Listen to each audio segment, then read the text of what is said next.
Jakarta, Ana Permatasari, SIP, MA, yang sepertinya sudah bergabung di tengah-tengah kita semua. Selamat pagi, Ibu Ana. Selamat pagi, Mbak Sofi. Assalamualaikum. Ya, waalaikumsalam. Bagaimana kabarnya, Ibu? Alhamdulillah, baik. Alhamdulillah. Oke, untuk yang selanjutnya, langsung saja bisa kita mulai, dan sebelum kita memulai, alangkah lebih baiknya untuk kita berdoa bersama menurut agama dan kepercayaan kita masing-masing. Maka dari itu, berdoa dimulai.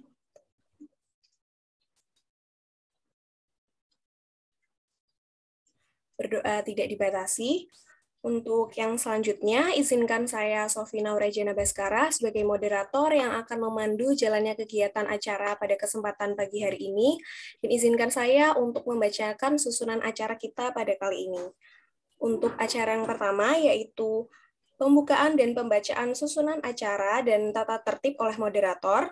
Acara yang kedua, pengantar oleh Ibu Titis Dewi Anggalini, SPD SIP MPA.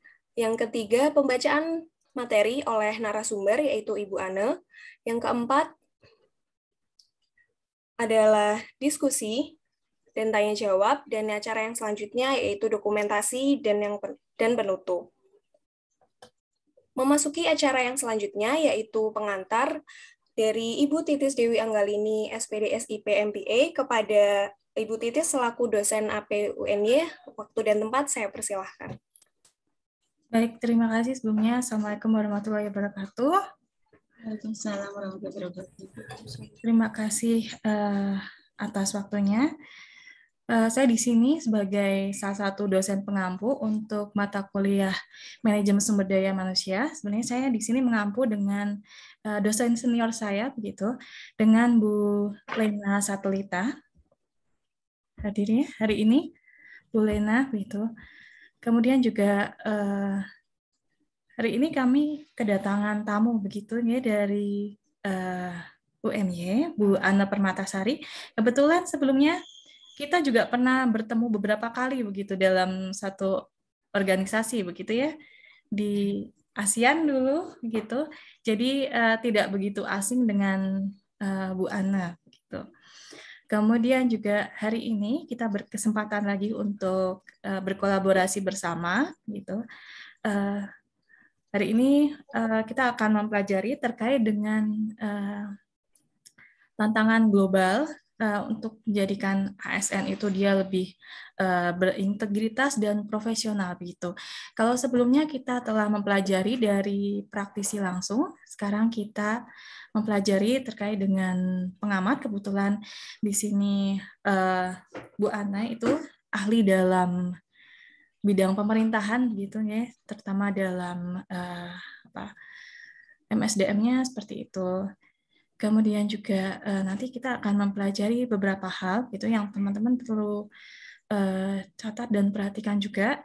Dan jangan lupa nanti juga teman-teman menyiapkan beberapa pertanyaan supaya teman-teman bisa lebih memperdalami apa sih sebenarnya yang menjadi tantangan, kemudian juga apa yang harus dihadapi, dan mungkin kiat-kiatnya apa saja begitu. Ini juga termasuk ilmu yang sangat bermanfaat, jadi sayang untuk nanti teman-teman bisa untuk lewatkan ya gitu. Mungkin itu sekian dari saya, tanpa berlama-lama lagi akan saya kembalikan ke moderator. Silahkan. Baik, terima kasih Ibu Titis atas pengantar yang diberikan. Sebelumnya mengingatkan kembali ke teman-teman semua untuk selalu mengaktifkan kameranya dan mematikan mikrofonnya. Dan ketika sesi tanya jawab, nanti teman-teman bisa bertanya langsung dengan format nama _instansi _isi pertanyaan atau melalui raise hand. Kemudian di akhir acara teman-teman juga harus mengisi link presensi yang diberikan. Baik, mungkin tidak usah berlama-lama lagi. Langsung saja kita memasuki acara yang selanjutnya, namun sebelumnya saya izin memperkenalkan dan membacakan kurikulum vitae dari pemateri kita pada kesempatan kali ini.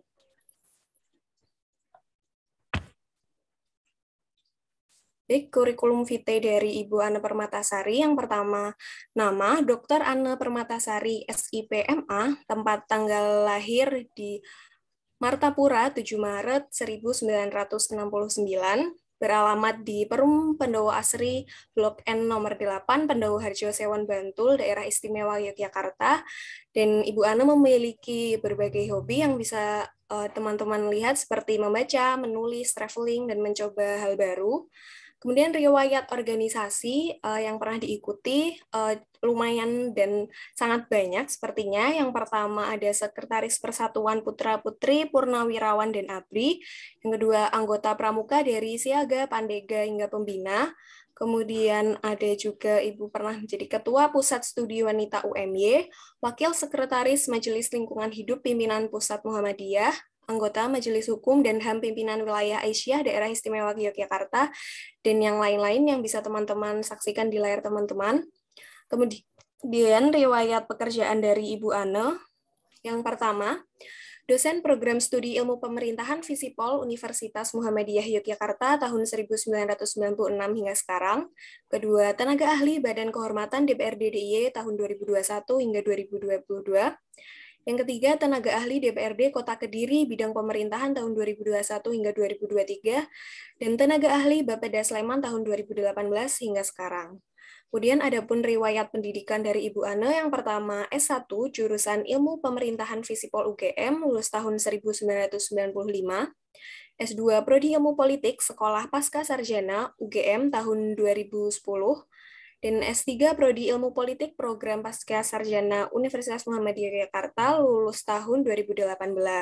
Kemudian ada pengalaman lain dari Ibu Ana seperti menjadi narasumber di TVRI Yogyakarta dan RRI Yogyakarta, narasumber di berbagai seminar dan webinar, dan juga kolumnis di Harian Kedaulatan Rakyat.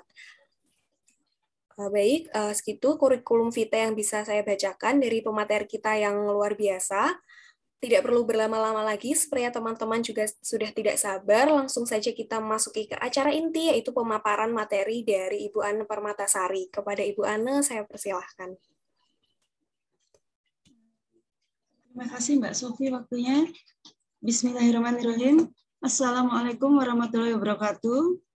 Selamat pagi dan salam sejahtera untuk kita semua. Yang terhormat Bu Lena Satwita dan Bu Titis Dewi Anggalini sebagai dosen pengampu mata kuliah Manajemen Sumber Daya Manusia ini, dan ini saya lebih suka menyebutnya anak-anak ya. Anak-anakku mahasiswa program studi administrasi publik ya UNY yang selalu saya banggakan. Nah, karena saya sudah menjadi dosen bahkan ketika kalian semua belum lahir. Baik. Saya izin share screen dulu materi saya pada hari ini. Saya diminta berbicara tentang menciptakan tantangan global ASN yang berintegritas dan profesional, dan saya mengambil bagian dari itu. Bagaimana sih kita menciptakan ASN yang berintegritas dan profesional? Baik. Selalu ada pertanyaan besar ketika kita bicara tentang integritas dan profesionalitas ASN kita. Sebenarnya mana sih yang seharusnya duluan diciptakan? Profesionalnya dulu atau integritasnya dulu? Integritasnya dulu atau profesionalnya dulu? Ya. Ini kadang-kadang menjadi pertanyaan besar, dan ini kadang-kadang juga menjadi diskusi panjang. Ya. Ada yang mengatakan bahwa integritas adalah bagian dari profesionalisme. Tapi kemudian ada yang mengatakan bahwa integritas justru menjadi fondasi awal terbentuknya profesionalisme. Anak-anak sekalian, saya lebih suka memakai yang kedua, karena integritas dalam persepsi saya adalah sesuatu yang sangat penting, yang harus dimiliki. Sebenarnya bukan hanya ASN, semua orang harus memiliki integritas. Ya. Karena ketika kita bicara integritas, kita bicara sesuatu yang memiliki hubungan yang sangat erat dengan yang namanya akhlak, keyakinan. Dan kalau kita bicara dalam konteks ASN kita, maka integritas ASN artinya adalah bagaimana dia berperilaku, dia bersikap, attitude-nya itu sesuai dengan peraturan perundang-undangan. masalahnya kemudian ketika kita bicara regulasi, kita bicara peraturan perundang-undangan, kita semua tahu bahwa begitu banyak kelemahan dalam sistem perundang-undangan kita. Regulasi kita selalu satu step di belakang. Dia seperti sarkasme antara polisi dengan maling. Pinter mana sih polisi dengan maling?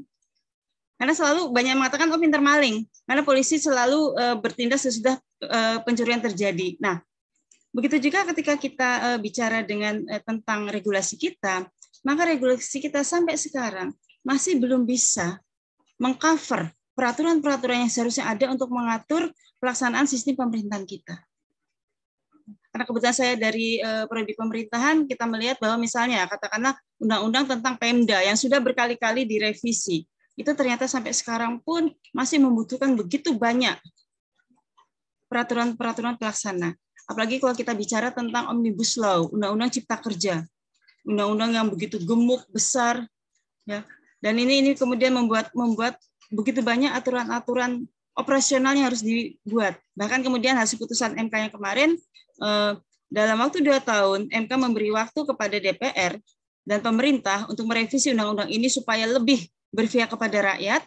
Kalau tidak, maka undang-undang ini akan dibatalkan atau dicabut. Ya. Jadi ini, nah, pada kondisi-kondisi seperti inilah, maka bagaimana kemudian kontrol diri dari para ASN kita ya, seharusnya menjadi lebih kuat. Ya. Karena integritas juga berkaitan dengan keyakinan. Apa sih mudahnya kalau kita ingin mendefinisikan integritas sebenarnya artinya apa sih? Identitas kalau kita definisikan secara sederhana adalah tetap berbuat benar on the track ketika tidak ada satupun orang yang melihat kita. Karena apa? Karena ada keyakinan bahwa ada zat yang maha tahu, yang jauh di luar kita. Dan dia bisa melihat apapun yang kita lakukan, bahkan ketika tidak ada seorang pun yang tahu. Nah, kalau kita semua punya mindset seperti ini, kita semua mempunyai mindset, ASN kita, pejabat kita, saya, Bu Titis, Bu Lena sebagai dosen, Anda semua sebagai mahasiswa, kita punya persepsi dan pikiran kita, ada yang mengawasi saya, setiap langkah saya, setiap tindakan saya, setiap apapun yang saya lakukan, meskipun tidak ada seorang pun yang tahu, tetap akan ada yang tahu, maka inilah akan kemudian menjaga perilaku kita. Dan ini sebenarnya yang paling dibutuhkan oleh ASN ketika kemudian kita harus mengakui sistem kita, regulasi kita, sering masih belum seperti yang kita harapkan. Tidak jelas, berwayuh arti, belum operasional, dan sebagainya. Nah, integritas memiliki korelasi yang sangat kuat dengan dedikasi untuk mencapai tujuan dalam suatu organisasi. Dengan catatan anak-anak, usaha ini, dedikasi ini dilakukan dengan cara yang benar. Kita tidak hanya berhenti sampai dedikasi untuk mencapai tujuan organisasi. Karena kalau kita berhenti sampai di sana, maka yang terjadi adalah bukan tidak mungkin kita melakukan segala cara untuk bisa mencapai tujuan yang kita inginkan. Ya. Misal nih, Pemda ingin kemudian pemeriksaan keuangannya oleh BPK mendapatkan predikat WTP misalnya.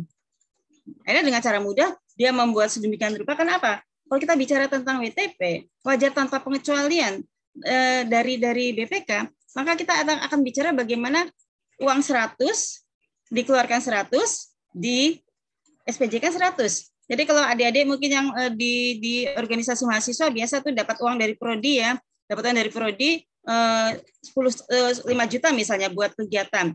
5 juta, yang penting dikeluarkan 5 juta, SPJ-nya bisa 5 juta. Nah, kalau adik-adik kemudian, anak-anak kemudian hanya berpikir SPJ selesai, maka bisa saja terjadi yang penting 5 juta itu ada kwitansinya, ada notanya. Ya, entah sebenarnya keluar 3 juta, yang 2 juta disimpan buat kas organisasi, bisa aja sih seperti itu. Tapi itu yang sering terjadi. Tapi kalau itu bicara dalam skup negara, hal ini menjadi sesuatu yang ironis ya. Jadi intinya adalah itu. Ketika kita berintegritas, maka kita punya dedikasi besar untuk mencapai tujuan di mana kita berada. Kita ingin mencapai tujuan organisasi kita, tapi tentu saja dengan cara yang baik, tidak dengan segala cara. Ini kenapa kemudian integritas itu menjadi sesuatu yang sangat penting. Ya. Integritas ini yang diperlukan sekarang, karena kita tahu banyak orang pintar di negara ini, tapi kita membutuhkan lebih banyak orang yang berintegritas. Karena kita melihat bagaimana kemudian kasus-kasus korupsi kemudian terus-menerus tidak pernah bisa terselesaikan. Bahkan pelemahan KPK, kemudian ada berbagai permainan kong-kali-kong antara pejabat. Ya. Ini yang membuat kemudian integritas menjadi sesuatu yang kemudian didengungkan lagi. Harus ditingkatkan nih, harus dibentuk lagi ketika integritas itu dianggap mulai hilang dari praktek-praktek penyelenggaraan kenegaraan kita. Nah, sedangkan proporsionalitas, kita bicara tentang kompetensi. Ketika kita bicara tentang ASN yang profesional, maka kita bicara tentang ASN yang memiliki atau memenuhi sejumlah kompetensi-kompetensi tertentu yang memang menjadi dasar kinerjanya. Dalam Undang-Undang ASN Nomor 5 Tahun 2014, ya, paling tidak bisa kita lihat bahwa ada beberapa kompetensi utama yang harus dimiliki oleh ASN. Yang pertama ada kompetensi teknis, ya, yang diukur dari bagaimana tingkat pendidikannya, bagaimana dia mengikuti pelatihan-pelatihan, teknis fungsional, dan pengalaman bekerja secara teknis. Jadi bagaimana knowledge dari ASN tersebut sesuai dengan bidang yang dia pegang, sesuai dengan dia berada. Jadi right man on the right place, ya itu. Nah, kemudian kompetensi kedua yang harus dimiliki oleh ASN juga adalah kompetensi manajerial.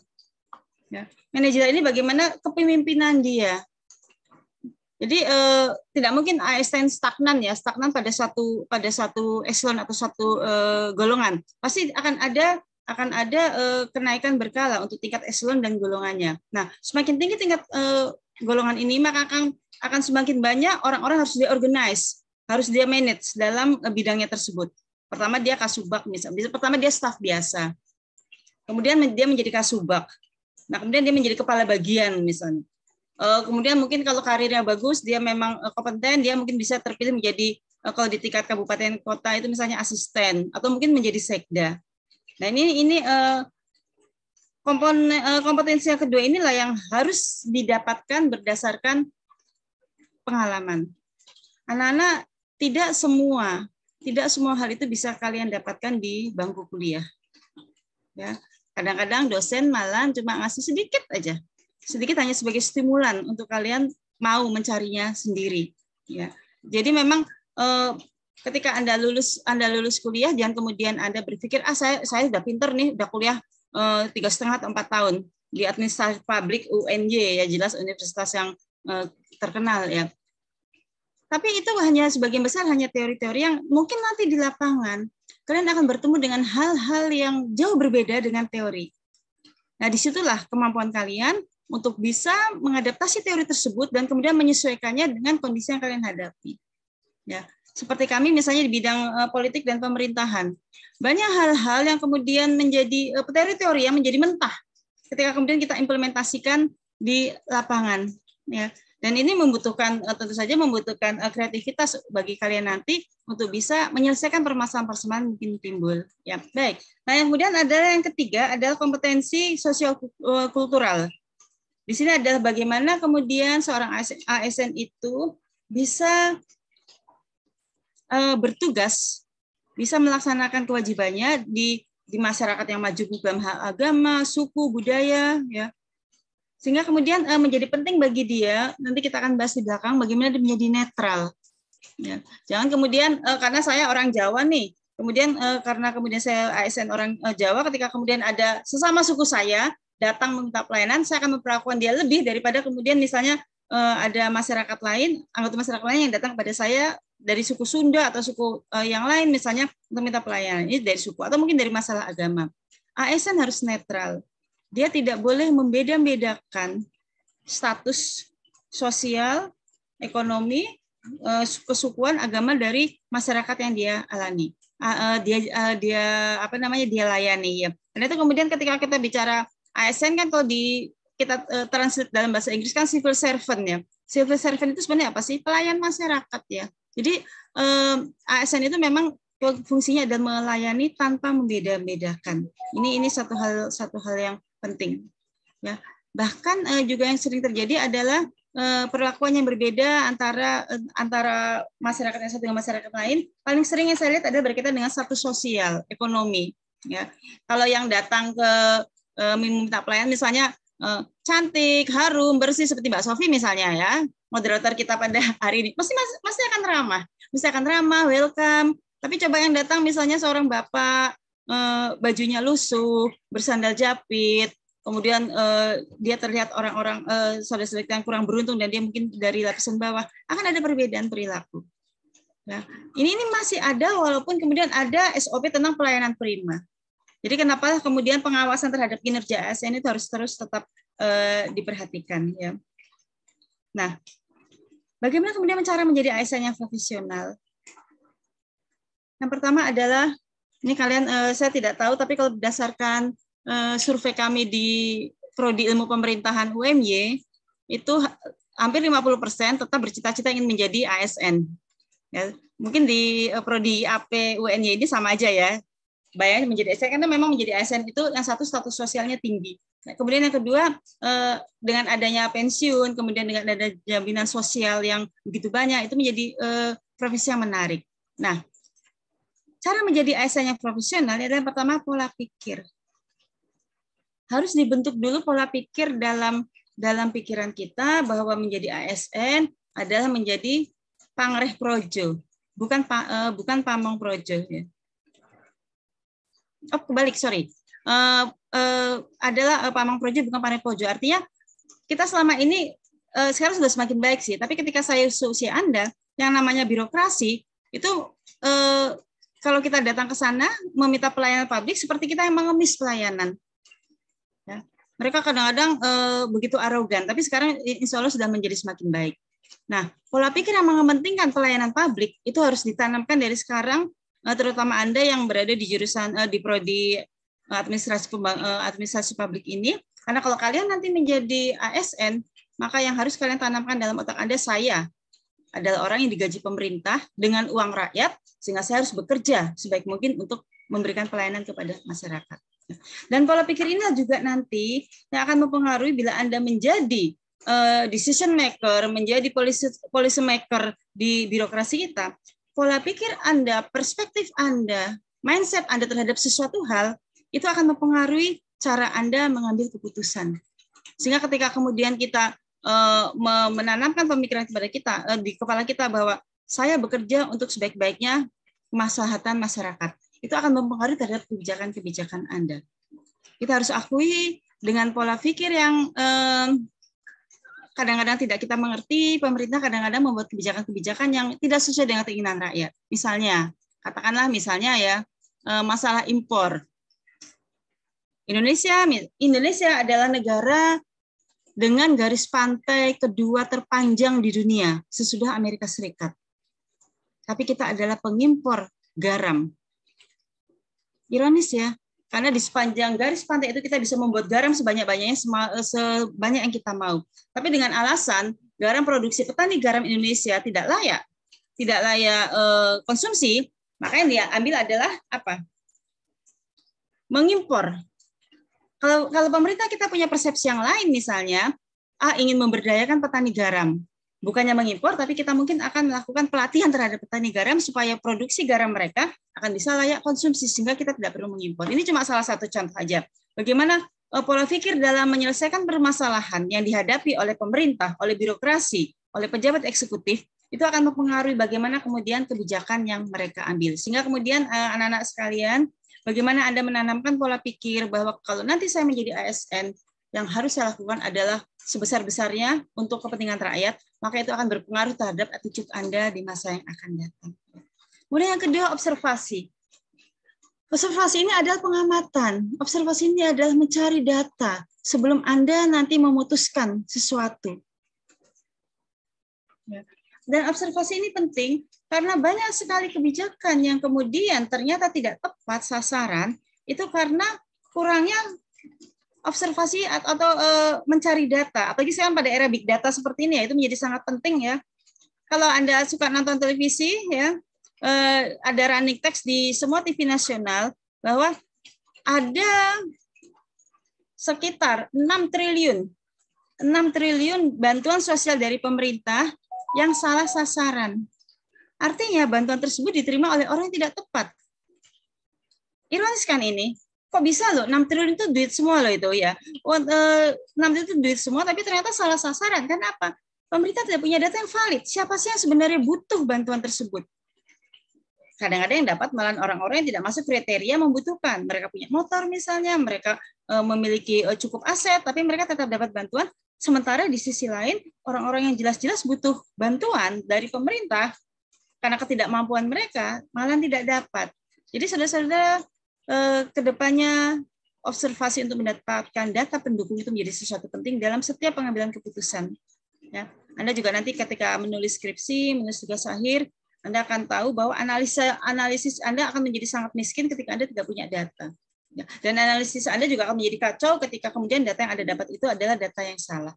Sehingga untuk menjadi seorang yang profesional, ASN yang profesional, dia harus memiliki kemampuan untuk mengakses data. Tentu saja dia juga harus memiliki kemampuan untuk membedakan data itu hoax atau bukan. Ya, jadi seperti itu. Nah, kemudian yang ketiga berani mencoba. Ini katanya dengan inovasi. Kalau pada masa lalu para birokrat itu takut untuk melakukan inovasi, karena ketika inovasi itu tidak sesuai atau dianggap tidak sesuai, maka dia akan bisa dikenakan sanksi, entah itu sanksi disiplin atau yang lain. Tapi sekarang birokrat kita dari level pusat sampai ke level daerah dilindungi oleh undang-undang untuk melakukan inovasi di tingkat pusat maupun di tingkat daerah. Dan itu menjadi sesuatu yang sangat penting. Sehingga ASN yang profesional seharusnya dia memiliki keberanian untuk mencoba. Jangan takut mencoba sesuatu yang baru. Ya, kalau kita melihat ada sebuah peluang, kalau kita tidak mencoba, yang jelas kita akan gagal. Tapi kalau kita mencoba sesuatu yang baru itu ada dua kemungkinan, berhasil atau gagal. Dan ini juga yang harus kalian ingat dalam hidup kita, semua hal harus seperti itu. Ya, Anda yang cowok misalnya naksir sama teman Anda yang cewek, ya, Anda kemudian pengen tembak nggak ya seperti itu ya. Nah, kalau Anda akhirnya tidak nembak, jelas Anda nggak akan dapat teman yang Anda taksir itu, betul? Tapi kalau Anda mencoba, masih ada kemungkinan. Siapa tahu dia ternyata juga punya perasaan yang sama. Akhirnya kalian bisa ta'aruf dan melakukan pendekatan misalnya seperti itu. Jadi jangan pernah takut mencoba anak-anak dalam semua kehidupan kita. Cobalah sesuatu yang baru, karena sesuatu yang baru itu pasti akan membuat kita menjadi lebih menjadi lebih bersemangat. Karena manusia itu dasarnya adalah memiliki rasa ingin tahu. Ikuti rasa ingin tahu itu, maka hidup kalian akan menjadi lebih seru kalau saya katakan ya. Dan itu juga yang selalu saya katakan kepada anak-anak saya. Jangan pernah takut mencoba.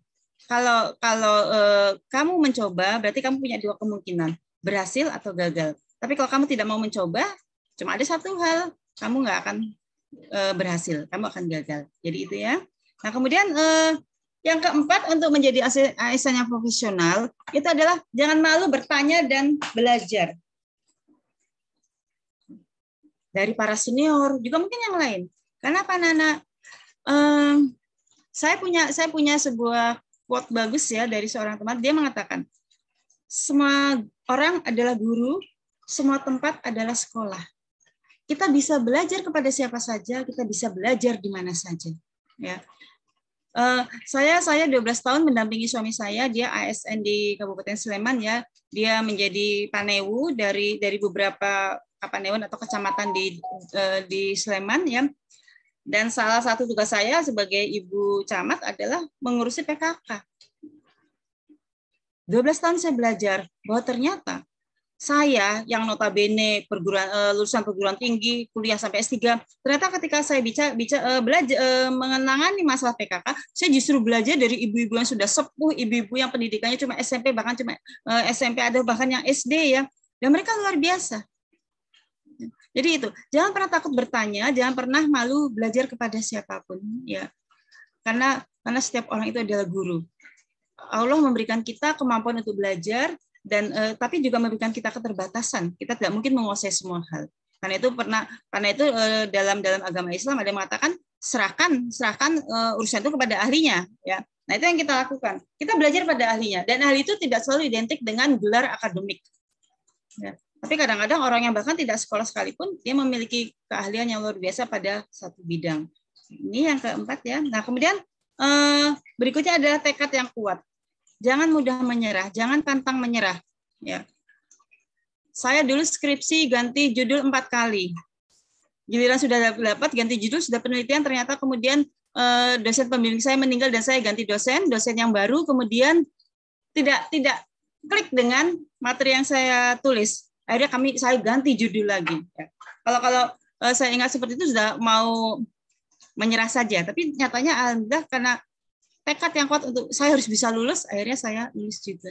Ya, jadi mungkin itu yang mengalami nanti Anda menulis skripsi, ketemu dosen pembimbing, mungkin tidak selalu seperti yang Anda harapkan, jalani saja ya. Jalani saja dan banyak-banyak didoakan saja dosen pembimbingnya supaya lembut hatinya ya. Jadi seperti itu. Oke. Nah, yang terakhir adalah jangan pernah berhenti mengevaluasi diri. Banyak orang anti kritik. Tapi sebenarnya kritik itu membangun kita. Sepedas apapun kritik, itu sebenarnya adalah salah satu cara kita untuk belajar menjadi kuat. Ya. Dan ini bagaimana kita kemudian mengevaluasi diri, itu juga menjadi sangat penting. Dan kita butuh orang lain, anak-anak ya. Kita butuh orang lain untuk mengevaluasi diri, karena ada pepatah yang mengatakan kuman di seberang lautan tampak, gajah di pelupuk mata tak tampak. Karena kita sulit melihat kesalahan kita sendiri. Karena itu kadang-kadang kita butuh bantuan. Nah, inilah kenapa kemudian akan menjadi penting bila kita dikelilingi atau kita berteman dengan orang-orang yang kemudian memang memberikan pengaruh baik kepada kita. Ya, jadi kepada mereka kita kemudian bisa saling berbagi rasa, kita bisa diskusi dan sebagainya. Jadi 6 cara inilah yang menurut saya bisa membentuk ASN yang profesional ya. Dan ini semuanya ini dari internal dia sendiri. Nah, kenapa ini menjadi penting ya? Dan ini juga kemudian yang menjadi perhatian dari Kementerian Aparatur Negara dan Reformasi Birokrasi, karena kita punya target tahun 2024 udah hampir ya, tinggal 2 tahun lagi kita akan mencapai birokrasi berkelas dunia, world class birokrasi ya. Dan ini bukan pekerjaan yang mudah. Kementerian Aparatur negara sudah menyiapkan strategi, ini ada 6P mereka menyebutnya: perencanaan, pengadaan, pengembangan kompetensi, pendidikan kerja, pengembangan karir, peningkatan kesejahteraan. Ini adalah strategi mereka untuk menciptakan Smart ASN pada tahun 2024. Ya, Smart ASN ini ditandai dengan beberapa indikator ya. Nah, Anda lihat ya di sini integritas menjadi yang pertama, karena akhlak itu paling penting ya. Saya ingat kata-kata Buya Hamka, orang bodoh itu mudah dididik untuk menjadi pintar. Orang tidak ahli bisa dididik untuk menambah skillnya. Tapi akan sangat susah mengubah orang yang sudah terlanjur jahat. Orang yang sudah terlanjur malas, orang yang sudah terlanjur pembohong, dan sebagainya itu akan lebih sulit daripada kemudian meningkatkan kemampuan mereka.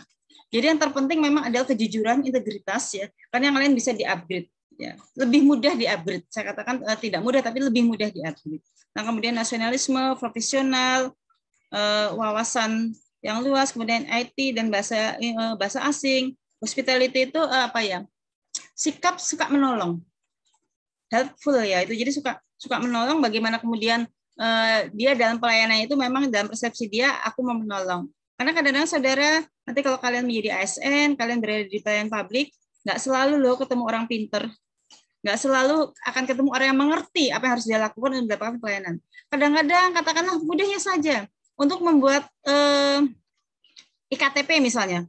Anda harus berkali-kali menerangkan bagaimana dia harus mulai dari membawa surat keterangan dari RT, RW, desa, baru kemudian bisa sampai ke kecamatan. Ya. Atau yang lain misalnya bagaimana kemudian Anda harus menjelaskan kepada masyarakat yang meminta pelayanan publik itu hal-hal yang akan terus berulang setiap hari. Dan ini membutuhkan kesabaran dan jiwa hospitality. Ya. Nah, kemudian yang berikutnya Smart ASN ditandai dengan kemampuan dia membentuk networking, jejaring. Anda mungkin sudah mendengar istilah collaborative governance ya. Nah, collaborative governance itu adalah sebuah skema kerjasama di mana semua itu dilakukan dengan gotong royong. Sekarang pemerintah tidak bisa hanya menjadi aktor tunggal, single fighter dari kegiatan pembangunan. Dia harus menggandeng LSM, perguruan tinggi, masyarakat, ormas, karena kalau tidak, dia tidak akan mampu bekerja sendiri. Sehingga kemudian bagaimana nanti ketika Anda menjadi ASN, kemudian Anda bisa menjalin hubungan kerjasama dengan orang-orang paling tidak yang berkaitan dengan bidang tugas Anda, itu menjadi sangat penting. Nah, kemudian yang terakhir ada entrepreneur. Jadi di sini adalah bagaimana ASN itu bisa meningkatkan daya saing. Kalau ada di daerah misalnya, ya, Anda harus bisa meningkatkan daya saing dari daerah Anda supaya menjadi daerah yang memang mampu berkembang. Karena sekarang persaingan sangat tinggi, ya. Di DIY saja misalnya di Bantul itu, apa sih Bantul itu daya saingnya, misalnya saya kebetulan tinggal di sana, pariwisatanya, kulinernya bagus, ya. Rata-rata kalau di Jogja, karena kita tidak terlalu kaya dengan sumber daya alam, ya, kita harus bermain di sumber daya yang lain, sumber daya manusia, sumber daya ekonomi yang lain, ya misalnya kuliner lah, kemudian apa pariwisata dan sebagainya, ya. Karena rata-rata kabupaten kota di DIY ini bukan daerah dengan sumber daya alam yang cukup besar, ya. Kecuali misalnya di Kulon Progo. Di Kulon Progo itu kita punya penambangan pasir besi. Pasir besi yang istimewa karena di sana terkandung zat yang spesial, saya lupa namanya apa ya. Itu zat itu dalam kandungan pasir besinya bisa menahan panas sampai 2000 derajat, tidak leleh. Dan inilah yang dipakai untuk bahan baku pembuatan pesawat ulang-alik. Karena itu kemudian pasir besi Kulon Progo menjadi sangat mahal, ya. Jadi seperti itu. Nah, inilah yang kemudian sedang dilaksanakan, sedang dijalankan oleh Kementerian Aparatur Negara dan Reformasi Birokrasi untuk mencapai grand design kita pada tahun 2024 sebagai negara dengan birokrasi yang berkelas dunia, ya. Nah, kenapa sih begitu penting mewujudkan hal seperti ini, anak-anak? Karena memang tantangan kedepannya akan sangat besar. Sehingga kemudian ketika kita bicara Smart ASN ini, maka kemudian kita sering sekarang mendengar istilah PNS milenial. Sering dengar ya, kalau kita bicara milenial, generasi Z, generasi Y dan sebagainya. Sebenarnya apa sih PNS milenial ini? Jadi PNS milenial adalah PNS yang merupakan kelompok generasi yang lahir antara tahun 1990-an ya sampai 2000-an. Mungkin Anda agak sesudah itu ya. Ini angkatan berapa sih kalau saya boleh tahu, Mbak Sofi? Angkatan 2021, Ibu. 2021, berarti kalian rata-rata kelahiran berapa ya? 2004. 2004 masih masuk golongan generasi milenial ini ya. Nah, dan kita bicara generasi atau kelompok milenial, maka ada beberapa ciri khas dari generasi ini. Coba kalian kalau kata orang Jawa tepak ke awake dhewe. Kira-kira ini ada nggak ciri ini di saya? Yang pertama, memiliki kepribadian yang terbuka. Saya melihat anak-anak sekarang memang lebih asertif dalam berkomunikasi. Mereka menyampaikan apa yang mereka inginkan. Mereka protes terhadap apa yang mereka tidak suka. Dan itu seperti nothing tulus gitu ya. Jadi enak saja. Saya 27 tahun menjadi dosen ya. Saya 27 tahun menjadi dosen. Saya melihat ada perbedaan memang. Kalau dulu anak-anak itu paling kalau mangkal sama dosennya grundel ya. Apa grundel? Ya bicara di belakangnya, oh Bu Anu itu bla bla bla dan sebagainya. Tapi lama-lama enggak. Lama-lama kemudian ketika saya semakin ke sini, saya melihat mahasiswa saya mungkin juga sama dengan di UNY, Bu Titis dan Bu Lena akan merasakan juga, anak-anak menjadi semakin terbuka, menyampaikan apresiasi mereka, menyampaikan sebaliknya juga menyampaikan kekecewaan mereka, menyampaikan komplain mereka dan sebagainya. Ya, seperti itu. Contoh mudah saja. Dulu ketika saya awal kuliah, mahasiswa nggak berani komplain nilai. Dikasih C ya terima C, dikasih B terima C, B. Sekarang nggak bisa. Ya, sekarang mahasiswa itu kalau sering datang pada akhir semester kemudian bertanya, Bu Anu, perasaan saya tuh pengen harusnya dapat A deh Bu, kok Bu Anu cuma kasih B? Saya mau lihat rekap nilai. Dan itu memang kami memberi kesempatan mahasiswa untuk tahu itu. Ya. Jadi akhirnya setelah kita sama-sama melihat rekap nilai, baru kemudian mereka oh iya betul ini nilai ini. Herannya anak-anak ya, selama 27 tahun saya mengajar. Belum pernah loh seumur hidup saya mengajar jadi dosen itu ada mahasiswa yang datang kepada saya kemudian mengatakan, Bu Anu kok kasih A atau perasaan saya tuh layak dapat C deh. Nggak pernah ada yang mahasiswa mengatakan. Jadi komplain nilai kok harusnya dapat C kok dikasih A itu nggak pernah. Tapi selalu komplainnya karena nilainya lebih rendah dari ekspektasi dia. Ya. Oke, nah kemudian rasa ingin tahu yang tinggi. Rasa ingin tahu bagus anak-anak ya, dan ini menjadi modal utama kalian untuk berkembang menjadi pribadi yang lebih kuat, pribadi yang lebih berwawasan luas dan sebagainya. Tapi satu hal yang harus Anda hati-hati adalah jangan sampai kemudian rasa ingin tahu yang tinggi ini kemudian menjebak Anda ke dalam perilaku yang salah. Kayak apa sih rasanya sabu ya? Kalau sedikit aja mungkin kan nggak apa-apa ya. Gitu ya. Kira-kira ini rasa ingin tahu yang harus diikutin nggak? Tentu saja tidak. Bayangkan kalau kemudian rasa ingin tahu kalian pada rasa sabu, pada rasa minuman keras dan sebagainya itu kemudian kalian ikuti ya. Ini menjadi sangat berbahaya. Jadi ini harus ada kontrol diri juga. Nah, kemudian multitasking dan sangat kreatif. Ini saya melihat anak-anak sekarang dengan organisasi yang macam-macam, ternyata dia masih bisa kuliah, masih bisa dapat IP bagus dan sebagainya. Nah, ini. Kemudian yang berikutnya adalah apa? Serba praktis. Dan memang ini sekarang situasi dan kondisi memungkinkan. Zaman saya dulu anak-anak yang namanya kos ya masak sendiri, nyuci sendiri, setrika sendiri. Sekarang kalian mau makan tinggal GoFood, mau cuci baju kotor tinggal nyuci aja, dan itu menjadi sangat sangat memudahkan. Dan kemudian yang terakhir, bergantung pada kemajuan teknologi. Saya yakin bangun tidur yang kalian pegang pertama kali apa? HP. Kadang-kadang belum bangun dari rebahan sudah buka ada chat apa ya, di grup ada postingan apa ya, dan itu saya pikir sesuatu yang ya walaupun kalian tetap harus hati-hati untuk mengontrolnya. Ya. Nah, dengan kondisi yang seperti itu, maka bukan suatu ekspektasi yang berlebihan jika PNS-PNS milenial nanti Anda akan termasuk di dalamnya. 2-3 tahun lagi Anda akan lulus dan Anda akan menambah jajaran panjang ASN kita ya. Jadi ASN ini kemudian yang dituntut mampu menguasai teknologi dan dia akan menjadi mesin birokrasi yang menggerakkan sumber daya yang tersedia. Karena dia diharapkan akan lebih cepat mampu beradaptasi dengan tuntutan zaman modern. Ya, zaman sekarang kalau saya mengatakan disrupsi era ya.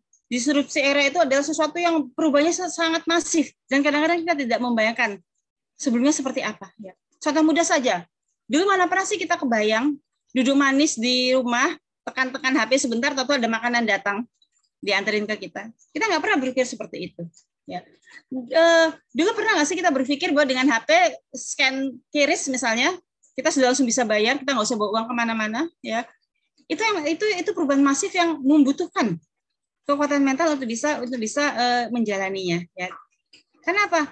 Ada banyak tantangan pada masa yang akan datang. Bukan akan datang, sekarang sudah mulai. Ya. Tantangan global yang pertama, ya. Yang pertama adalah masalah pandemi. Siapa yang menyangka akan ada pandemi? Walaupun kita tahu dari sejarah bahwa yang namanya pandemi itu adalah siklus 100 tahunan.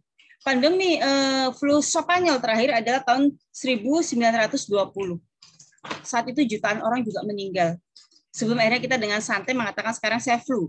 Tapi 100 tahun yang lalu flu itu menjadi sesuatu yang mengerikan. Sama seperti COVID sekarang. Dan ini merupakan tantangan global yang paling kasat mata. Ya. Membuat birokrasi di seluruh dunia termasuk Indonesia harus segera belajar cepat. Kita tidak punya pengalaman untuk menghadapi pandemi ini. Sehingga kemudian masing-masing negara dengan segala keterbatasannya, dengan segala kemampuannya, berusaha menangani pandemi ini untuk menyelamatkan rakyatnya. Satu yang menarik adalah bagaimana Taiwan mengatasi pandemi ini. Ya. Taiwan adalah negara pertama, waktu itu masih bulan Maret 2020 ya, ketika negara lain baru dengar-dengar tuh pandemi, kita merasa kita masih jauh banget pandemi dari Indonesia.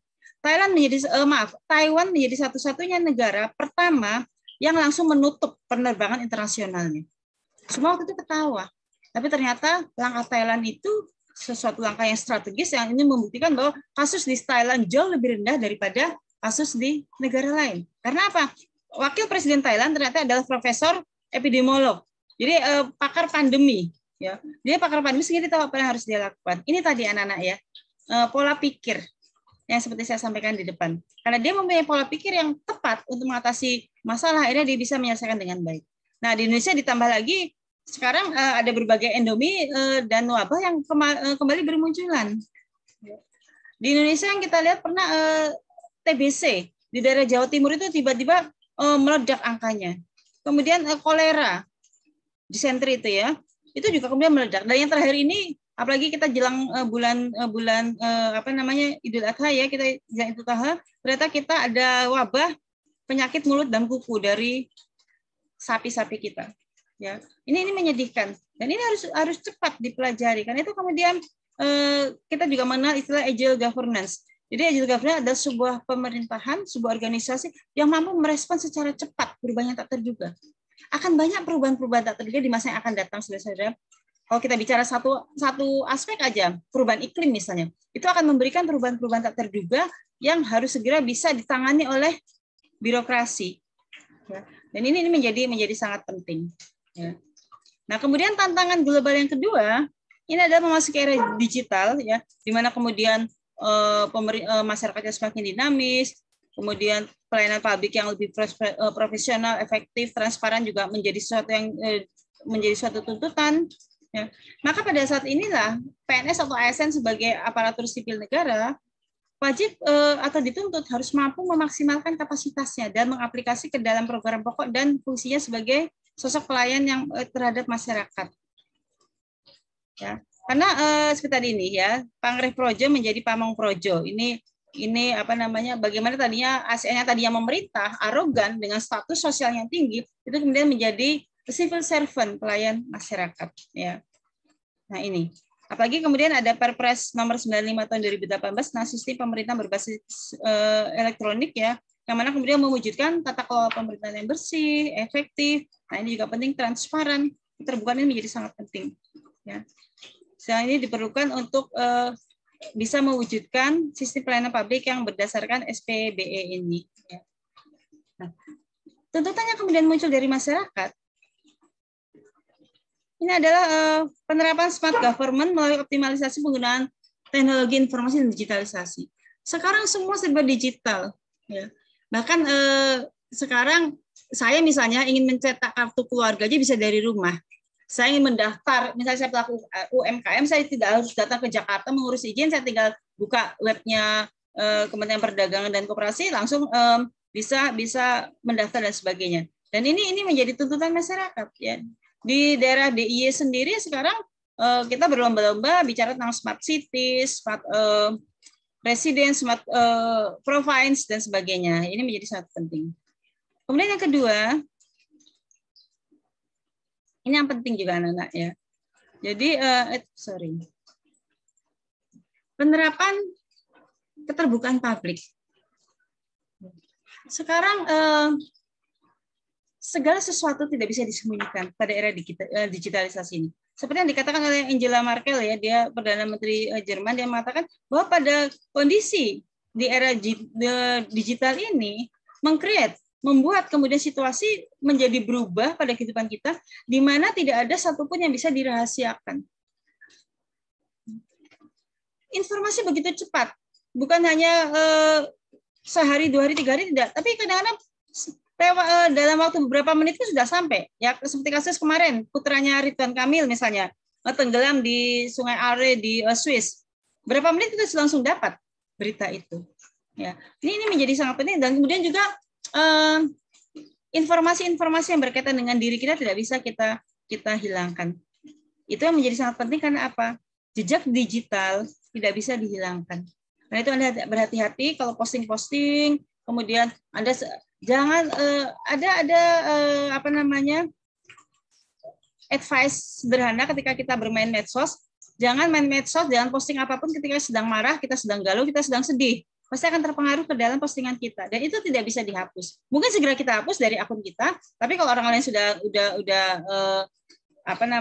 print screen atau orang sudah ngerekam atau yang lain, kita tidak akan bisa lagi membuat itu bisa terjaga. Jadi hati-hati, medsos itu betul-betul seperti pisau bermata dua. Nah, kemudian tuntutan yang ketiga, saudara-saudara, adalah adanya big data. Pada konteks sekarang, birokrat ketika mereka akan melakukan atau akan membuat sebuah kebijakan, mereka harus berdasarkan kepada data yang ada. Sehingga mereka kemudian harus bisa mengaksesnya dari media massa, karena di sanalah data-data itu terada. Ini saya contohkan gambar ya, bagaimana kemudian pada suatu waktu tertentu kita bisa melihat dari beberapa harian ya, bagaimana kemudian persentase isu-isu yang menarik bagi masyarakat. Ya, ini tertinggi pemilu 20% lebih ya, karena ini merupakan kita menjelang tahun pemilu, jadi ini menarik ya. Nah, Kemudian yang berikutnya adalah membangun persepsi bahwa kita adalah sama dengan pegawai swasta. Apa bedanya pegawai swasta dengan pegawai pemerintah? Kalau pegawai swasta itu kan kerjanya betul-betul berusaha melakukan pelayanan prima. Karena apa? Kalau bersaing dengan perusahaan lain, dia akan ditinggalkan. Tapi kalau swasta, kalau pemerintah kadang-kadang kan arogan, ya. PLN misalnya, PLN itu di Bantul itu sering diarpot mati. Tapi saya nggak punya pilihan lain. Karena kalau saya datang ke PLN protes, pasti mereka bilang, ya sudah, kalau ibu tidak puas, ya sudah, tidak usah pakai pelayanan kami. Itu pernah saya dengar kata-kata seperti itu. Ya, jadi itu yang harus kita kemudian perbaiki dari sistem pelayanan publik di Indonesia. Nah, anak-anak, kalau saya diminta bicara tantangan global, tapi ternyata birokrasi kita juga punya tantangan internal. Ini bagian terakhir yang ingin saya sampaikan, ya. Apa tantangan internal yang dihadapi oleh birokrasi sendiri? Yaitu yang pertama adalah netralitas birokrasi, terutama pada masa pilkada. Netralitas birokrasi ini adalah ketika seorang birokrat, seorang ASN berpihak kepada salah satu calon kepala daerah yang mengikuti konstelasi politik dalam pilkada, atau dia berpihak kepada salah satu kader partai yang mengikuti pemilu. Ya. Nah, ini hal ini akan tentu saja membuat kemudian dia keluar dari integritasnya sebagai seorang ASN. Dan hal ini bisa terjadi karena yang pertama adalah ambisi pribadi ASN. Karena kalau dia mendukung salah seorang calon kepala daerah, kalau kepala daerah itu terpilih, otomatis apa? Dia akan mendapatkan jabatan. Pasti bukan relasi lagi, akan dinaikkan jabatannya seperti itu. Jadi ini adalah ketidaknetralan birokrasi yang memang berdasarkan keputusan dari pribadi si ASN. Tapi bisa juga dalam kasus-kasus pilkada di sebuah daerah di mana kepala daerahnya menjadi petahana, mencalonkan diri lagi, di mana terjadi intervensi politik, maka sering terjadi kepala daerah yang menjadi petahana itu kemudian memanfaatkan birokrasinya untuk mendukung dia dalam pencalonan. Dan ini tentu saja sesuatu yang sebenarnya tidak benar.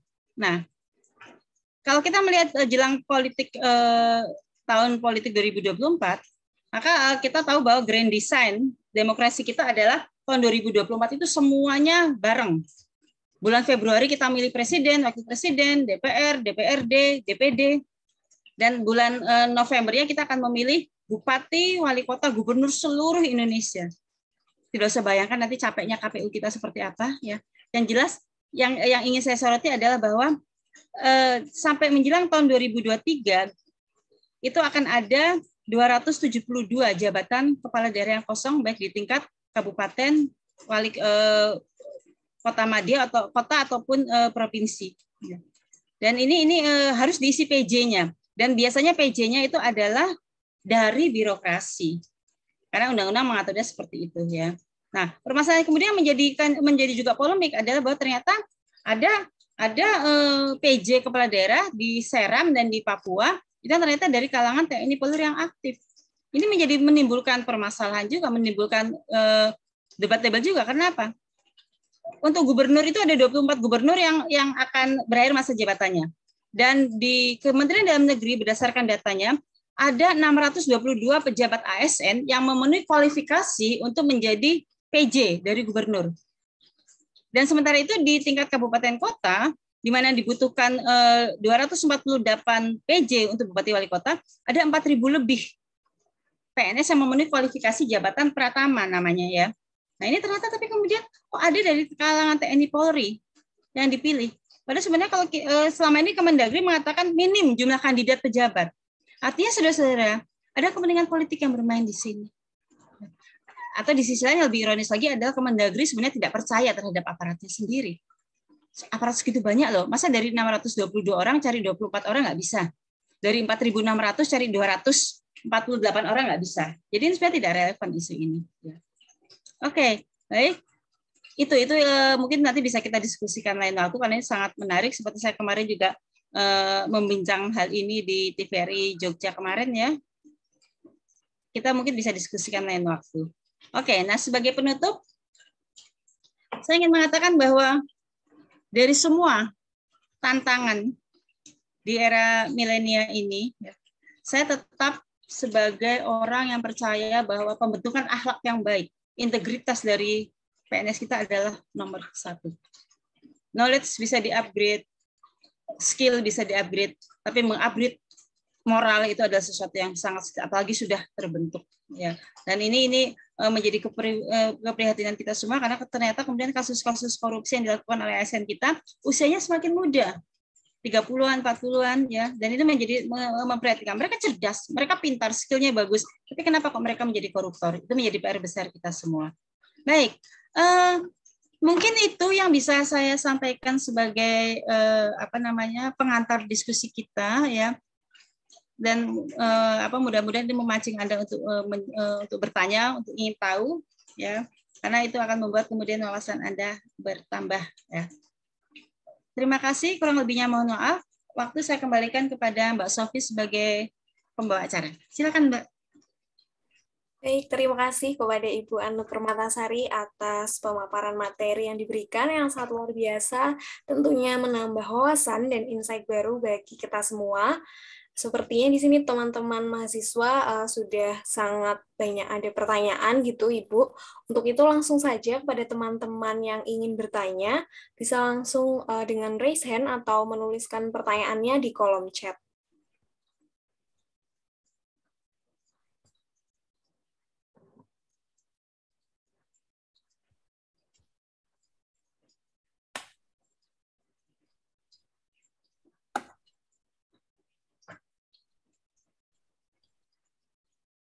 Baik, di sini sudah ada masuk satu pertanyaan dari Saudara Renaldi di kolom chat, mungkin bisa saya bantu bacakan. Mas Renaldi bertanya mengenai belakangan ini publik sedang ramai membicarakan tentang banyaknya CPNS yang mengundurkan diri. Berdasarkan data yang dilansir dari Badan Kepegawaian Nasional, sebanyak 105 CPNS mengundurkan diri setelah lolos seleksi. Ada berbagai faktor yang menyebabkan ratusan CPNS tersebut mengundurkan diri, salah satunya yaitu mengenai gaji dan tunjangan yang tidak sesuai dengan ekspektasi mereka. Menurut Bapak Satya Pratama selaku Humas BKN, faktor penempatan kerja juga mempengaruhi keputusan para CPNS itu untuk mengundurkan diri. Lantas, bagaimana pendapat Ibu mengenai hal tersebut? Terima kasih sebelumnya. Mungkin Ibu Ana bisa langsung menjawab pertanyaan dari Bintang. Saya persilahkan. Baik, terima kasih Mbak Sofi. Untuk Mas Rinaldi, terima kasih pertanyaannya. Hasil seleksi CPNS yang terakhir itu memang ada fenomena yang menarik, mengkhawatirkan sekaligus menimbulkan pertanyaan juga, ya. Ketika 100 lebih CPNS itu mengundurkan diri padahal mereka sudah dinyatakan diterima lolos seleksi dan sudah mendapatkan NIP, ya. Nah, yang paling banyak itu kalau tidak salah di Departemen Perhubungan itu sampai 11 orang. Nah, ini ya. Nah, ini juga sesuatu yang memperhatikan ketika kemudian dari beberapa, tidak semua diwawancara, tapi dari beberapa yang diekspos di media, mereka kemudian memutuskan mengundurkan diri itu karena alasan gaji dan kesejahteraan. Ya. Padahal ini sebenarnya sangat ironis anak-anak, karena ketika kita bicara tentang gaji dan tunjangan untuk ASN, regulasi sudah mengatur bahwa gaji mereka itu dari waktu ke waktu akan terus naik dengan tunjangannya juga cukup besar. Tapi sekali lagi itulah kembali ke integritas. Kembali kepada masing-masing pribadi para calon ASN itu, karena apa? Kata cukup itu sangat relatif, gitu, ya. Dan kita sebagai manusia memang secara naluri ya selalu ingin mendapatkan lebih. Bahkan ada kisah pada masa lalu itu seorang Rasul mengatakan, ya, waktu itu dia mengatakan, kalaupun engkau kuberi 1 gunung emas, maka engkau akan berpikir, wah seandainya aku dikasih 2 atau 3. Karena apa? Memang naluri kita sebagai manusia selalu ingin meminta lebih dan lebih, ya. Itu. Nah, bagaimana kemudian sebenarnya kita bisa mengatasi ini adalah dengan cara bersyukur. Ya. Jadi kalau orang yang selalu merasa kurang itu karena dia tidak bersyukur, ya. Jadi, nah, kemudian kaitannya dengan ASN ini, kenapa kemudian mereka banyak mengundurkan diri? Satu ya karena masalah mereka merasa kurang gaji itu sesuai ekspektasi mereka. Tapi ada yang kemudian yang kedua, ada juga ASN yang hanya uji coba tanpa maksud yang serius. Hati-hati saudara-saudara, jangan sampai Anda masuk ke dalam golongan ini. Mereka pintar, mereka kadang-kadang sudah punya pekerjaan lain, tapi mereka ingin coba-coba. Coba-coba aku keterima nggak ya jadi ASN? Padahal ketika Anda coba-coba dan mungkin kebetulan Anda adalah anak yang cerdas, ya, kemudian Anda bisa diterima, dan kemudian dengan santainya Anda mengundurkan diri, maka berarti Anda sudah membunuh kesempatan seorang yang lain yang sebenarnya mungkin sangat mengharapkan bisa diterima sebagai ASN. Ya, jadi ini. Nah, ini yang kemudian juga menjadi apa namanya pemikiran kita bersama, ya. Banyak hal, banyak faktor yang membuat mereka kemudian mengundurkan diri, tapi paling tidak yang mencuat ke atas ya memang yang paling masalah gaji dan kesejahteraan. Padahal kalau kita lihat saudara-saudara, ketika kita bicara masalah gaji dan kesejahteraan, jadi ASN itu sebenarnya tidak usah korupsi, cukup kok. Tapi itu kita tergantung cukup yang ada seperti apa. Kalau misalnya seperti saya punya rumah 1, mobil 1, motor, kan saya udah merasa cukup. Tapi mungkin saya tidak tahu apakah kemudian harusnya rumahnya 3 tuh, harusnya mobilnya 2, jangan cuma 1 dan sebagainya. Jadi intinya adalah kenapa kemudian banyak ASN yang memilih mundur? Karena mereka kemudian merasa take home pay yang akan mereka dapat tidak sesuai dengan ekspektasinya, itu yang kemudian apa namanya memprihatinkan. Atau kalaupun sebenarnya kalau mau daftar ASN kan bisa melihat di peraturan gaji ASN lulusan sarjana baru itu kan berarti golongannya 3A ya. 3A itu berapa? Mungkin nanti bisa tanya Bu Titis dulu gaji pertamanya sebagai dosen muda itu berapa di UNY? Kurang lebihnya seperti itu ya. Jadi itu yang harus kemudian kita pikirkan. Tapi memang fenomena ini harus mendapatkan sanksi yang tegas. Tadi yang pertama saya katakan, jangan sampai kemudian Anda hanya karena iseng mencoba. Jadi mencobanya itu mencoba mendaftar karena iseng. Dan ketika diterima Anda tanpa beban kemudian melepaskannya. Karena itu kemudian masing-masing departemen dan lembaga mempunyai mekanisme sendiri. Ada memang mekanisme nasional diatur dalam regulasi bahwa ketika kemudian sudah diterima mengundurkan diri, sanksinya adalah penerimaan periode berikutnya tidak boleh mendaftar. Nah, tapi di samping itu ada sanksi lain dari departemen dan lembaga yang bersangkutan. Misalnya yang paling besar itu dari BIN itu.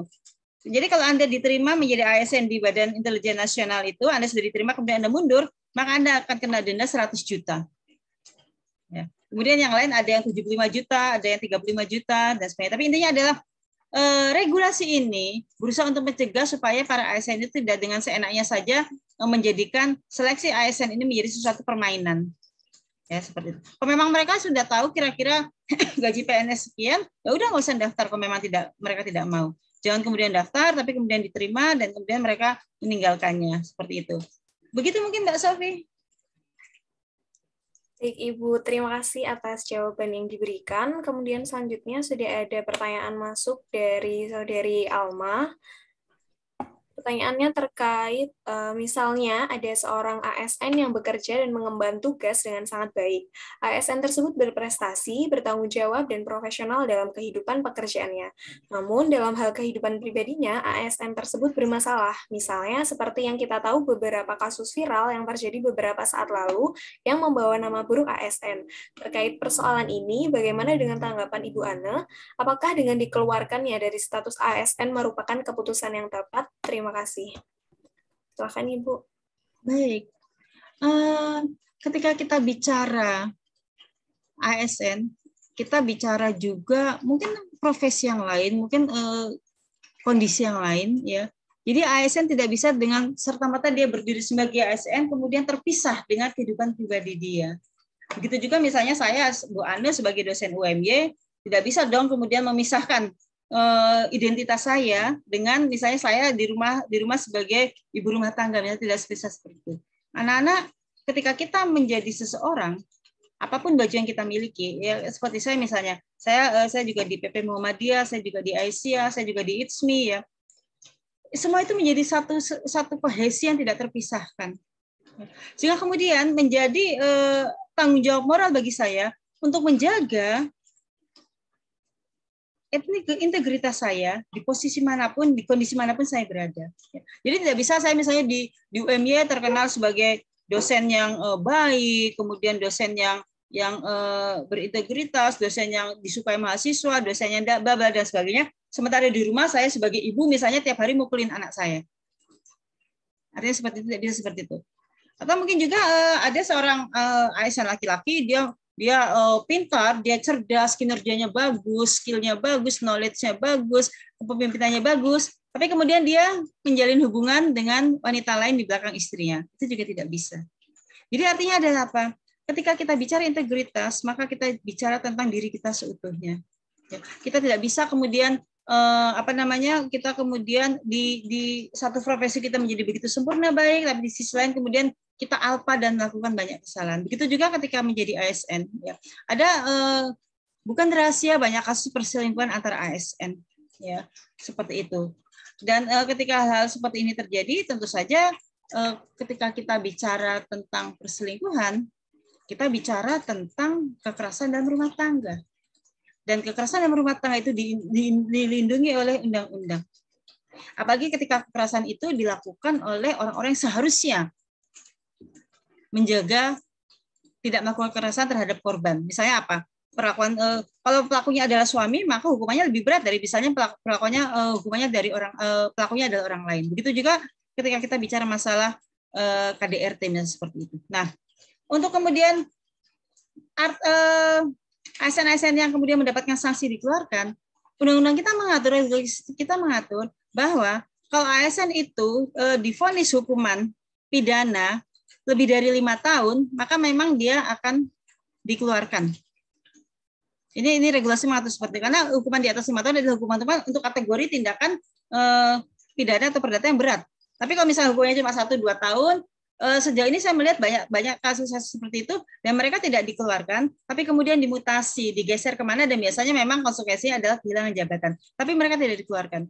Jadi, kalaupun ada ASN yang dikeluarkan, itu biasanya karena memang pelanggaran-pelanggaran yang melakukan, mungkin sebagai pribadi walaupun dia sebagai ASN-nya baik, tapi pelanggaran-pelanggaran dia di sektor lain itu dianggap sebagai pidana yang berat, ya seperti itu. Misalnya salah satu contoh misalnya ASN jadi joki seleksi ASN itu juga sesuatu yang tidak dibenarkan, atau ASN kemudian melakukan perselingkuhan itu juga tidak dibenarkan, ya. Jadi ada memang satu titik, ya, ada satu garis di mana kemudian memang mau tidak mau karena pelanggarannya ada sesuatu yang berat itu dia harus dikenakan tindakan yang tegas. Ini juga menjadi sebuah pembelajaran bagi ASN yang lain, korupsi apalagi ya dan sebagainya. Itu Mbak Tari, Mbak Sofi. Baik, terima kasih Ibu atas jawabannya. Mungkin sudah bisa menjawab ya pertanyaan dari Saudari Alma. Teman-teman yang lain yang ingin bertanya, silakan bisa langsung raise hand atau menuliskannya di kolom chat.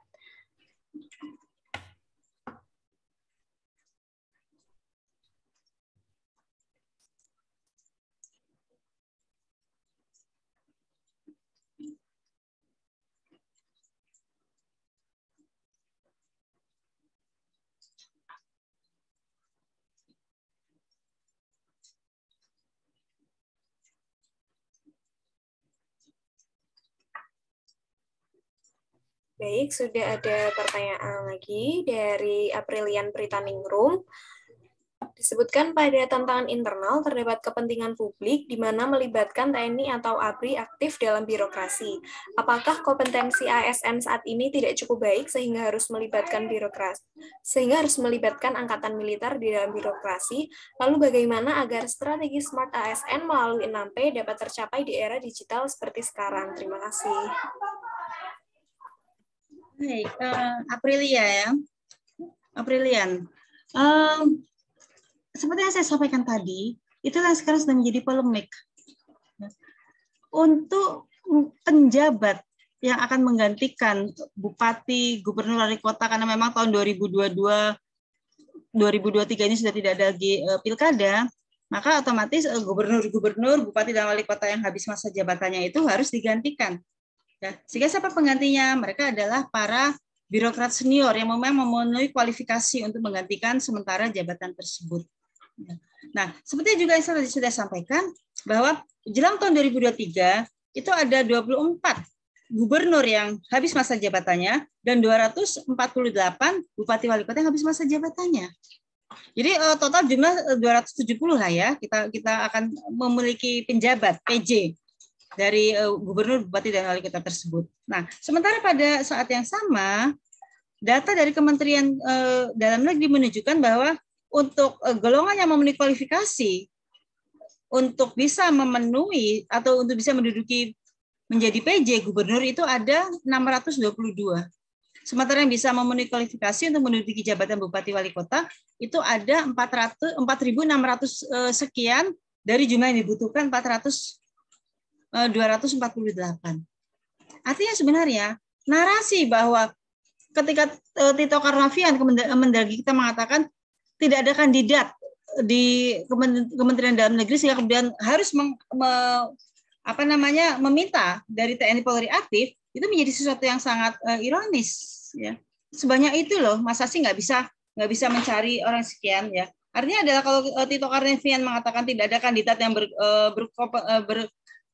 qualified ya, memiliki kompetensi sesuai yang dibutuhkan, berarti pada saat yang sama sebenarnya beliau sedang meng-underestimate-kan sendiri anak-anak buahnya.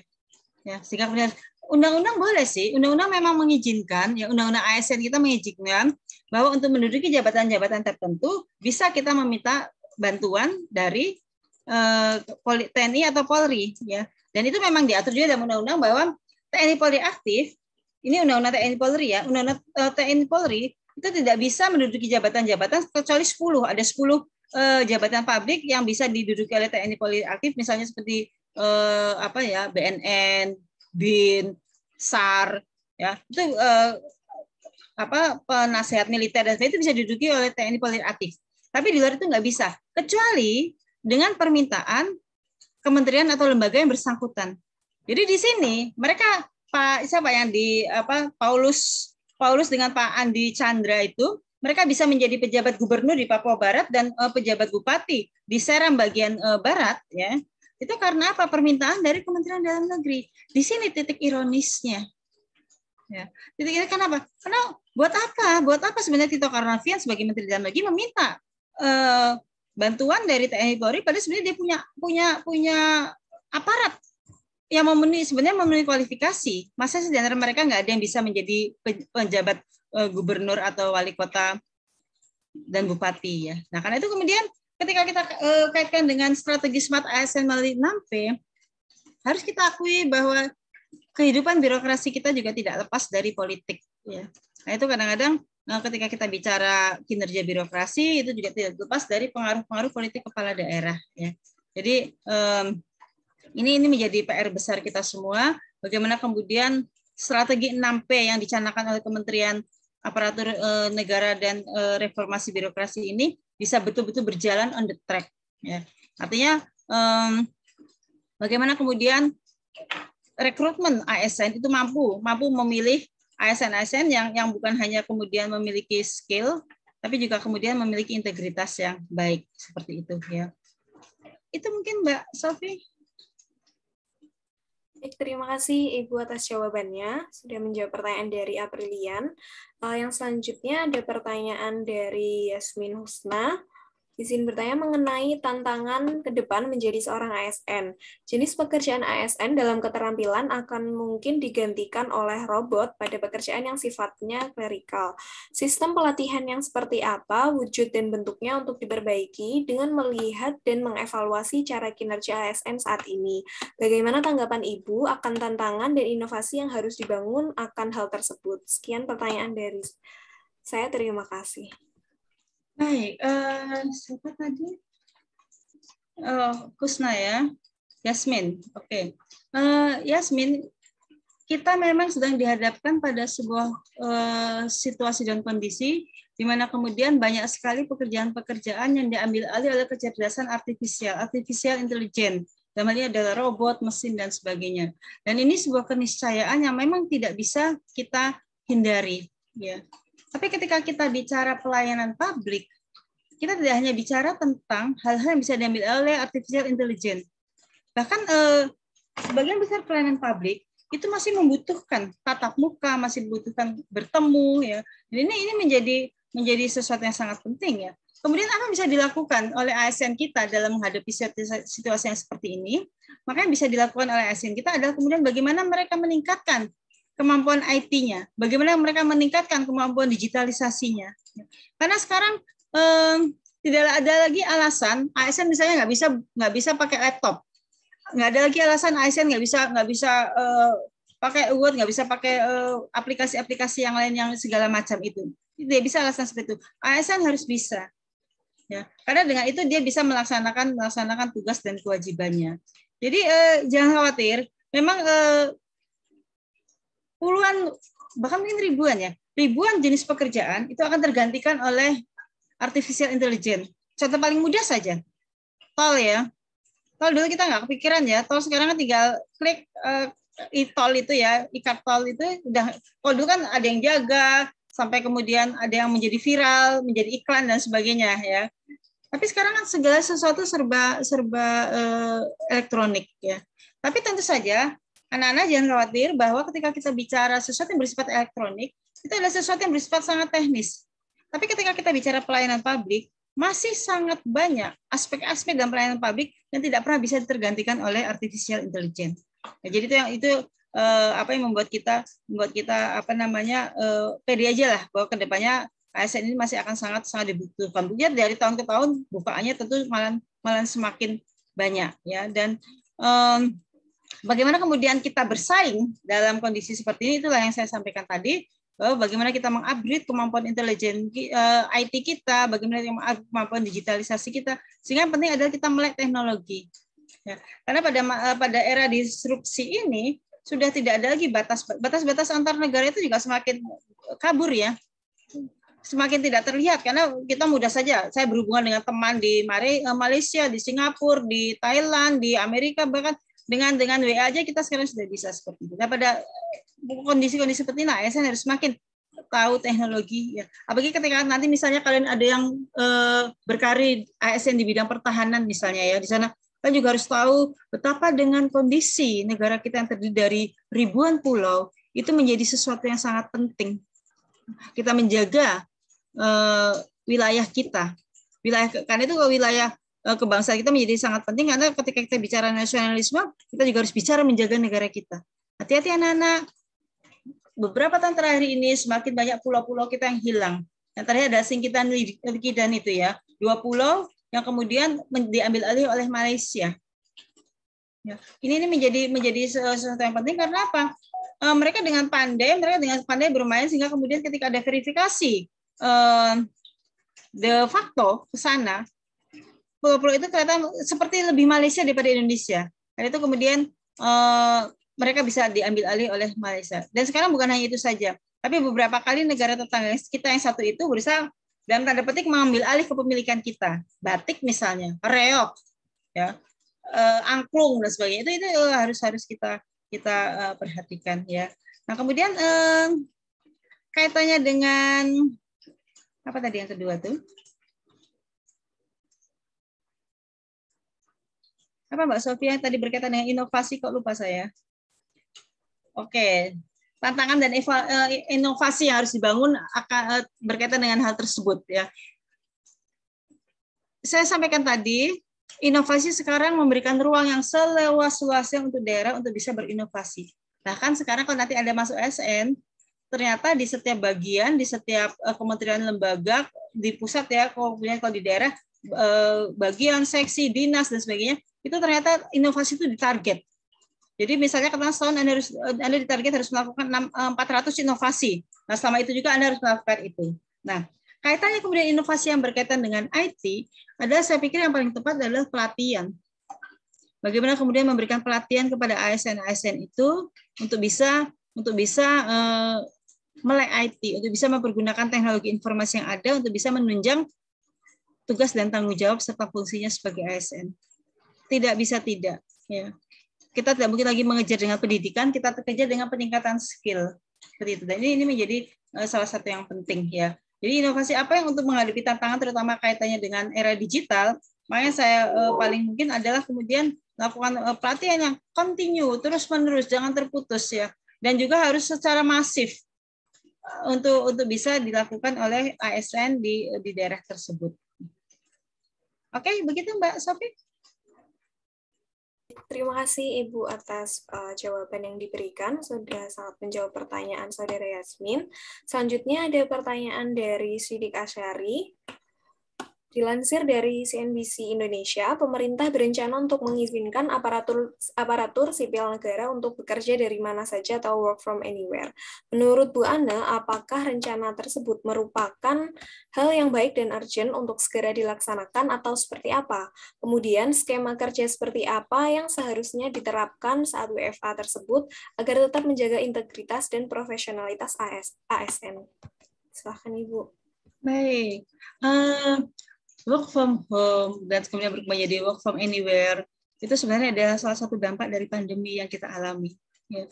Jadi pandemi ini membuat kemudian kita harus berinovasi, pelayanan publik harus jalan terus, pemerintahan harus jalan terus, kegiatan pembangunan harus jalan terus. Tapi bagaimana ketika kemudian apalagi ketika parah-parahnya pandemi ya. Nah, seiring berjalannya waktu kita mulai terbiasa dengan sistem itu. Ya, saya sebagai dosen juga sekarang dalam mengajar blended methods ya, artinya saya kadang mengajar dari rumah, kadang online tapi dari kantor, kadang kemudian offline dan sebagainya. Saya pikir itu tidak masalah ya, asal kita bisa tetap memenuhi tugas dan kewajiban kita. Nah, berkaitan dengan work from anywhere, saudara-saudara, itu sebenarnya sudah berlangsung lama. Cuma kita tidak inform terhadap. Artinya adalah apa? Ada bidang-bidang pekerjaan yang memang tidak membutuhkan kehadiran fisik dari si ASN. Ya, beberapa seperti itu. Mereka misalnya mereka yang bekerja untuk program-program tertentu, kemudian bekerja untuk Badan Intelijen Nasional, bekerja untuk BNPT misalnya, Badan Penanggulangan Teroris. Itu mereka nggak pernah ngantor itu. Mereka entah bekerja di mana, kadang-kadang ada yang jadi tukang beca, ada yang jadi tukang sayur, berusaha mencari informasi tentang keberadaan gerakan terorisme itu. Mereka tidak pernah berada di kantor. Ini jadi work from anywhere itu memang sebenarnya sudah ada untuk beberapa jenis bidang ASN sejak waktu yang lama. Ya. Nah, untuk ASN yang secara umum ya, memang sebagian mengatakan bahwa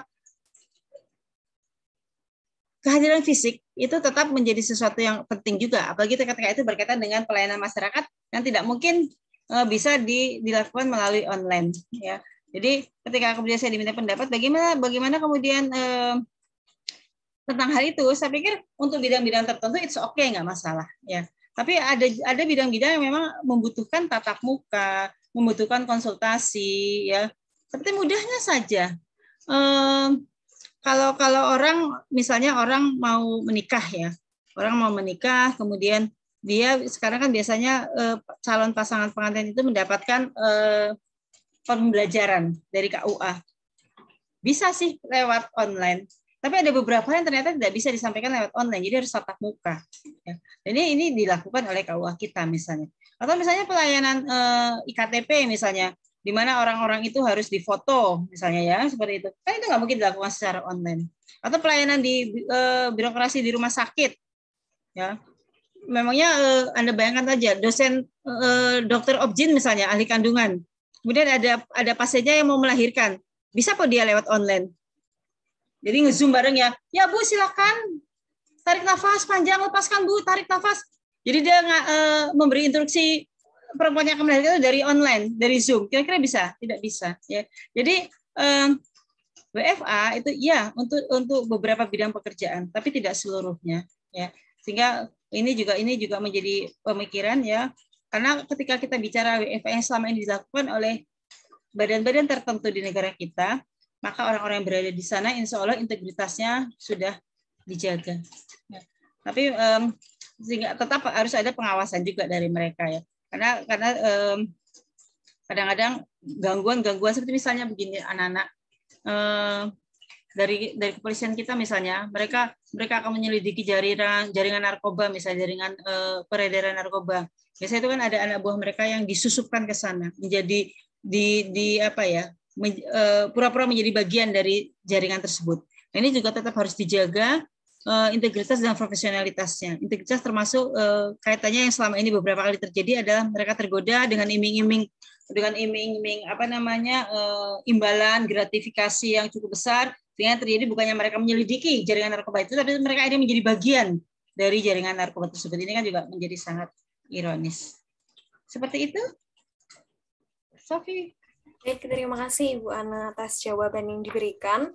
Mungkin teman-teman sekalian masih ada kesempatan untuk bertanya. Silakan kepada teman-teman yang ingin bertanya, bisa langsung melalui raise hand atau menuliskan pertanyaannya di kolom chat.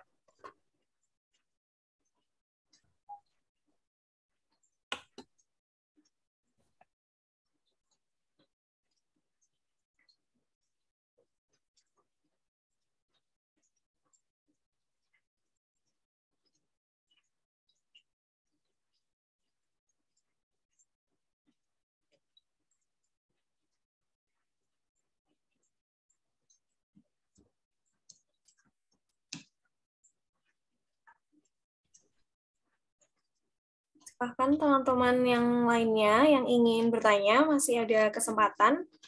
Langsung bertanya kepada narasumber kita.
Bahkan teman-teman yang ingin bertanya, mohon maaf Ibu, mungkin di sini teman-teman ada yang masih malu atau teman-teman sekalian malah sudah sangat paham dengan apa yang dijelaskan oleh Ibu Ana tadi.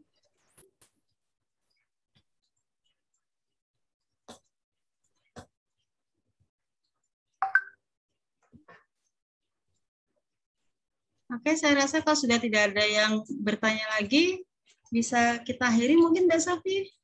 Ya, mungkin baik Ibu, jika sudah tidak ada pertanyaan, mungkin kita bisa beralih ke sesi selanjutnya, yaitu dokumentasi. Untuk teman-teman semua diharapkan bisa mengaktifkan kameranya.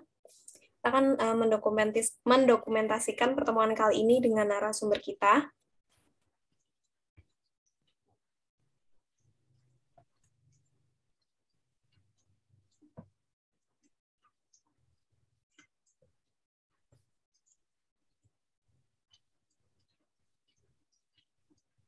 Oke, silakan teman-teman, masih ditunggu.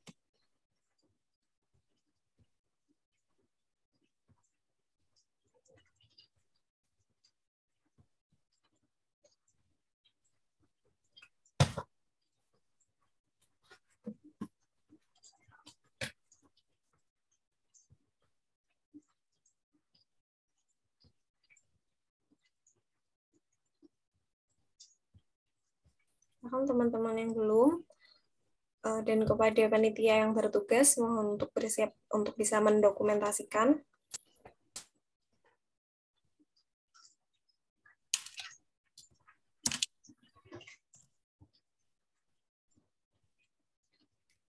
Jadi mungkin akan saya bantu hitung untuk slide yang pertama. Silakan bersiap.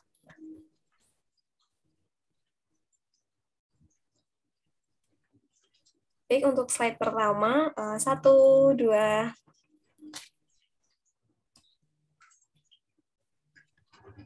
Kemudian untuk slide yang kedua, silakan bersiap. 1, 2, 3.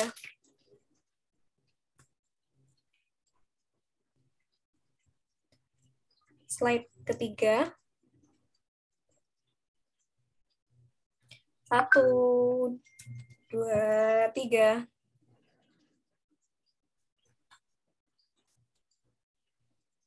Selanjutnya slide keempat.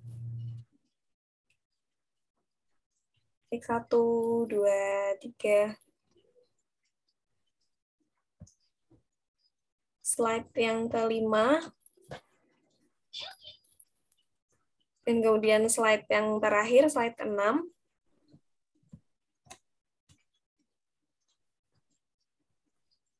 Baik, saya kira sudah semua teman-teman untuk dokumentasinya. Sekian tadi rangkaian acara yang sudah kita lewati dan tibalah kita pada penghujung acara. Semoga webinar praktisi kali ini bisa menambah pengetahuan, wawasan, dan juga insight teman-teman semua dan pastinya bermanfaat. Dan kepada narasumber kita, Ibu Anne Permatasari, diucapkan banyak terima kasih atas waktunya yang sudah memberikan kita pengetahuan pada kesempatan pagi hingga siang hari ini. Dan saya ucapkan terima kasih juga kepada Ibu Titis dan Ibu Lena selaku dosen pembimbing mata kuliah Manajemen Sumber Daya Manusia. Dan saya mewakili teman-teman semua mengucapkan mohon maaf apabila terdapat banyak kesalahan. Dan semoga kita semua bisa diberikan kesempatan untuk bertemu di lain waktu dan webinar yang selanjutnya. Terima kasih atas perhatian teman-teman semua. Sekali lagi saya ucapkan terima kasih dan mohon maaf. Sampai jumpa di lain kesempatan. Saya tutup. Wassalamualaikum warahmatullahi wabarakatuh. Waalaikumsalam warahmatullahi wabarakatuh. Terima kasih Bu Ana, Bu Lena, anak-anak. Saya mohon pamit ya. Terima kasih. Assalamualaikum. Terima kasih. Dan selalu Ibu, sampai jumpa. Jangan lupa resumnya ya. Resumnya ya. Dalam kegiatan kali ini juga kami ingin juga mengarahkannya pada